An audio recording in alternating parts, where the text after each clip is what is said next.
దండకారణ్యం అనే అడవిలో ఒక తెల్ల ఏనుగు ఉండేది. అది చాలా ఉత్తమ గుణాలు కల ఏనుగు. ఆ ఏనుగుకు తల్లి ఉండేది. దానికి కళ్ళు కనిపించేవి కావు. ఆ తెల్ల ఏనుగు తన తల్లిని చాలా బాగా చూసుకునేది. అరణ్యమంతా తిరిగి రుచికరమైన పళ్ళను తెచ్చి తల్లికి ఇచ్చేది. అన్ని రకాల సేవలు చేసేది.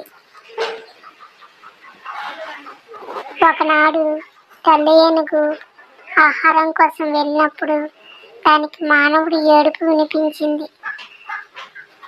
తెల్ల ఏనుగు ఆ మనిషి వద్దకు వెళ్ళి కారణం అడిగింది. అప్పుడు ఆ మానవుడు, నేను ఈ అడవిలో దారి తప్పి ఇటుగా వచ్చాను. 3 రోజులుగా తిరుగుతున్నాను. కానీ నేను వెళ్ళవలసిన దారి తెలియడం లేదు అన్నాడు.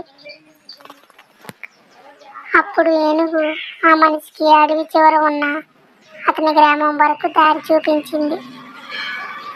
మనిషి ఊరికి వెళ్ళగా అక్కడ రాజభటుడు రాజుగారి ఏనుగు మరణించింది.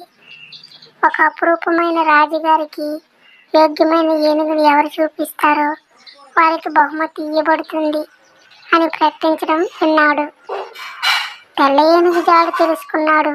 కాబట్టి అలా తెల్ల ఏనుగు జాడను తెలుసుకుని భటులకి చెప్పాడు. అరణ్యంలో తెల్ల ఏనుగుని భటులు వల వేసి తీసుకుని వచ్చారు. అప్పుడు రాజు దగ్గరికి తీసుకెళ్ళి సకల మర్యాదలు అందించారు. కానీ తెల్ల ఏనుగు మాత్రం ఏమీ ఆహారం తీసుకోకుండా అలా ఉండిపోయింది. భటులు రాజుగారికి చెప్పారు.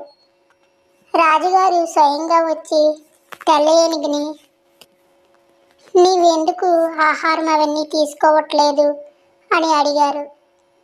దానికి తెల్ల ఏనుగు, నాకు తల్లి ఉంది. నా తల్లికి కళ్ళు కనిపించవు. నేను ఇక్కడ ఉండిపోతే నా తల్లికి ఆహారం ఎవరిస్తారు అని బాధగా చెప్పింది. రాజు తెల్ల ఏనుగు మాటలు విని బాధపడ్డాడు. ఇంత యోగ్యమైన ఆలోచన కలిగిన తెల్ల ఏనుగుని చూసి రాజు ఆశ్చర్యపడి, నీకు ఇబ్బంది పెట్టను, నీవు నీ తల్లి దగ్గరికి వెళ్ళిపో అని చెప్పి మరలా భటుల చేత తెల్ల ఏనుగును అడవిలో వదిలిపెట్టారు. అంతటితో తెల్ల ఏనుగు తల్లి దగ్గరికి వచ్చి సంతోషంగా అడవంతా తిరుగుతూ తల్లికి సేవలు చేస్తూ ఉండిపోయింది.